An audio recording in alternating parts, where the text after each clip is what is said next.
we are streaming, and I don't see anything. Okay, we are streaming, and Wow. LinkedIn is still catching up. So I'm just waiting for LinkedIn to catch up. And I'm still drinking my tea. Cheers. Okay, I don't know if there's something, because on LinkedIn I don't see anything, but according to our streaming platform, we are streaming. Oh, here we go. Okay. So, good morning, Jane. Hi, how are you? I'm fine. It's lovely and sunny here in Sunderland in the UK. So what could be better? So, yeah, I want to also welcome everybody who's beaming in to hear today about things that make you go, And this was a concept that I first heard about from Jane. And so I have a couple of questions. This is something that's influenced her life now. And so I'm going to ask her more about it, because from what I've heard, it's really interesting. So my first question is, when did you first encounter the the framework? Well, when I was studying for my master's in teaching English to young learners, and doing lots of reading, as you do, and I was introduced to this book, which is The Primary English Teacher's Guide, and by Brewster, Ellis and Jewett. So it's in there, and they reference Leeds University as part of talking about this as the initial teacher training, and a format for teaching younger learners. So the MMM stands for meet, manipulate, make it your own. And when you read something and it just kind of makes you go, that makes perfect sense. And I really liked how it all made language learning better for young learners. So it's similar to your PPP, that traditional present, practice, produce, CELTA sort of style. But I think it's much more child friendly, not just child friendly, human friendly. It's humanistic. So the idea that you meet or encounter language somehow, it's not presented to you. You can meet it in a game or an experience or a story or a song. Meeting language, and that happens. And then you get to look at it in more detail and adapt it and change it and manipulate it. And you're giving them opportunities to do that. But key, I think, is the make it your own stage, where you want to give them that sense of belonging in terms of the language. So they've got it and they can use it. Lessons finished, they're walking out the door and it's theirs. It's their part of them. Yeah. I love that. I love that other facet that you brought in now with the idea of meeting, because in presenting could just be a one-way thing, but meeting is two parties coming to the table, and so it's more alive, and the student or whoever is encountering this thing for the first time is more active. Yes. Yeah, that's very exciting. I think that's the key, being active in the meeting. It's not something that's just happening to you. Yeah. You are involved in it. Yeah. Absolutely. And how have you found, like, after you saw that and it went ping for you, did it go ping because you'd already seen this in action? And then how did it follow through afterwards? Yeah. Yeah, I'd seen it in my own teaching, and it sort of just made me pinpoint. Yes, I do that. when I first started teaching 30 or plus years ago, the idea was that you'd save all of the games and the fun activities For after. the lesson. And I'm Yeah. like, oh, it can be the other way around. Why save that? Yeah. Motivating. That could be introducing the language, get a chance to meet it, and then you're playing with it, and they're much more likely to have it by the time you get to that to the fun activity. But it's like that. I kind of feel that the way I've taken it now is that it's not just about language learning. I think this can be applied to content learning as well. Subject teachers, for sure. They need to make sure that the learners are meeting the content of the lesson, whatever subject it is, whether it's chemistry or math. The students have to have something with it and do something with it, manipulate it somehow, and then have this real ownership of it in order to fully understand it and be able to use it. So it can be applied in all these different contexts. I want to. Oh, okay. Can I? Sorry to interrupt you. I just want to come to the word manipulate, because usually in the context that we hear this word nowadays, it's usually got a negative connotation. Because obviously you hear about people being manipulative, and that doesn't usually mean something good. So I just want us to look at what does it mean in this context where it's actually a neutral thing, but with a positive benefit. Yeah, it means adapting and changing and working with it. I think it's only when you start thinking about a person doing this to somebody else that it then has the negative connotation. But we're doing it all the time. I think we meet ideas in life and hobbies, like we were just talking about, and it's about manipulating them to suit your own style. So we could take the idea of crochet, because that's kind of one of my passions. Can we see? I had the privilege of meeting Bear Mouse just before we started speaking. Here's Bear Mouse.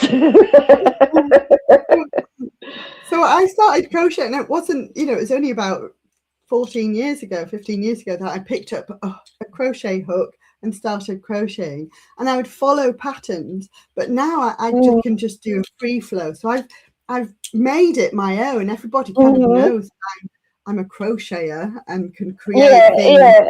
I'll make a necklace. Yeah, I'll do that. Can you make me a Christmas decoration? Yeah, I'll do that. Just, and so that's me taking this skill, meeting it, and I met it in a magazine, went and bought some yarn and a hook, followed everything and learned how to do it, but I've manipulated it to create what I want it to be, and feel like I really so it's also like, oh my gosh, we've got there's so much we can talk about here.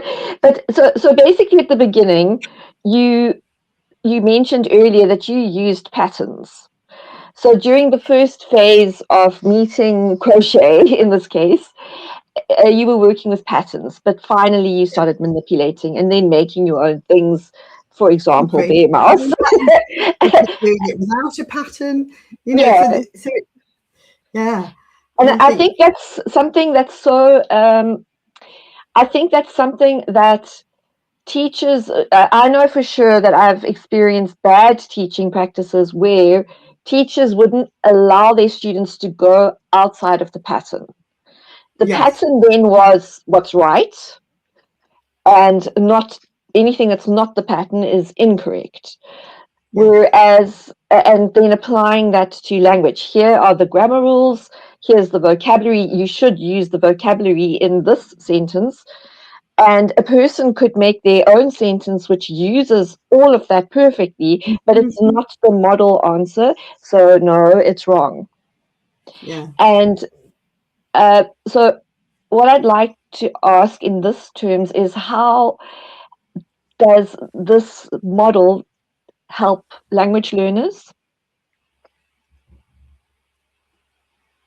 How does this model, how does the MMM model help language learners? Let's say in contrast to that previous way of, I'm the teacher, I have the answers. If you don't give me exactly the answers that I tell you, it's wrong. Yeah. Let's look at I think I think the biggest thing is it gives the lesson to the learners. It's their lesson. We don't want it to be our lesson as the teachers. We want it to be theirs. And by giving them the opportunities to meet and encounter the language and to play with it and do it, it becomes their lesson, and therefore it becomes their language. Yes. I think this framework, so we call it a framework because I think it can be applied across many different areas, Definitely. including teacher training. So the teacher training I'm doing now, all of my courses that I create, all of the sessions, they will start off with an idea where they're meeting it. They're meeting the whether it's an activity or a suggestion or just a theory. They're then adapting it to fit their individual teaching situation. So whether they're teaching children or adults or teenagers, they still have to adapt it to their situation and their specific classes. Yes. And once they've tried it a few times, it becomes automatic. So they've made it their own, and they then might share it with another teacher, say, oh, have you tried doing this? So it could, so I think that's quite an important part in teacher training as Definitely. And that's something that you do, don't you? That's part of your business, is to do teacher training.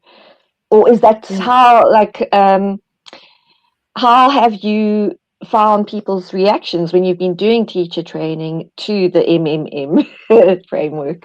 So many people who have completed the courses that I've done, and I really sort of talk about it at the end. I'll say, okay, if you realise we've just done this, we've met this idea, I've given you the opportunity to change it, and now you need to take it in the classroom to make it your own. And they're all just going, but that makes perfect sense. It's like the cogs have suddenly started fitting together, and see how valuable it is. Just having that little bit of thought about it, that makes them I think it makes it alive for the teacher as well, because then actually, how boring if you're always going to the pattern, and if your students can only give you back the pattern, you're going to, like, your life is eventually so boring. Whereas if the students can make something new out of it, you never know where it's going. And that's alive then, which language is. Language is alive. It's a continually changing thing. Absolutely. I really love this concept. I want to ask you. Oh, we've got a bit of a delay, so we keep interrupting. No, please carry on. I've put together a little kind of session on meeting the MMM framework, which you can find on my website, and also on my YouTube channel, which you can find at Enriching ELT. And there's one about just how to start a lesson, and within the first 3 minutes. So recapping what you did the lesson before, and within those first 3 minutes, you can actually say, this is a very mini MMM. We've got to re-meet what they did last lesson, re-manipulate it, just to bring it all back to the front of the brain, and and then produce something, do something with it that reminds them, yes, that they've got this language. So we can do sort of mini MMM within an MMM. Yes, absolutely. I mean, sometimes things, because of the nature of it being so alive, and because of unexpected things then surfacing, that could lead to a whole other branch of learning. And I think that's so valuable when there is that freedom, so that students, we couldn't have prepared for it, but actually students are interested in it because it's more relevant to them. It's their need. They either are needs motivated or they are interest motivated. And that is a much better way for someone to make it their own. Yes. Yeah. To have. Yeah. And Well, have that thank you. perception. Yeah, thank you so much. It's such an inspiring topic, and as you see, I haven't actually, because it's been a while since I've been on a live, I haven't been able to see who's here. So if we haven't said hello to you, I apologize. It's because I just haven't got a overview right now of who's with us. But whether you're coming to us live today or you're coming later, we are going to carry on talking about this framework because it just has so many applications, and we've both experienced this. I didn't experience it with this name, but I've experienced the phenomenon of it as well. And we've both experienced it in very exciting ways that have had an impact on the rest of our lives. And so we'll be continuing in the series soon. So watch out for our upcoming talks on LinkedIn. Thank you so much, Jane. Thank you so much, Berry Mouse. It was very nice meeting you both today. And to everyone, I wish you a happy weekend and see you again soon. Bye. Bye.